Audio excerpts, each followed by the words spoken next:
कराची के इलाके north Karachi Salim centre के करीब डाकुओं ने डकैती के दौरान दो भाइयों पर फायरिंग कर दी, जिससे एक भाई जाँ बहक और दूसरा जख्मी हो गया।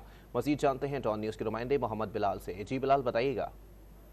जी बिल्कुल, देखिए न्यू कराची सलीम सेंटर के करीब नाबालिग मोटरसाइकिल सवार मुल्जिमान की जानिब से फायरिंग की गई थी। फायरिंग के नतीजे में उमर जानजेब बल्द आरिफ जानजेब जो कि 35 साल है वो जख्मी हुआ था, जिसे इमदाद के लिए अब्बासी शहीद अस्पताल मुंतकिल किया गया, जिसके बाद जिन अस्पताल में दौरान इलाज ये शख्स जाँ बहक हो गया। पुलिस हुकाम की जानिब से बताया गया कि मकतूल उसका भाई सदर में कॉल सेंटर पर जॉब करते थे कि ड्यूटी खत्म करके घर जा रहे थे कि सलीम सेंटर के करीब दो डाकुओं ने रोका, मजामत की।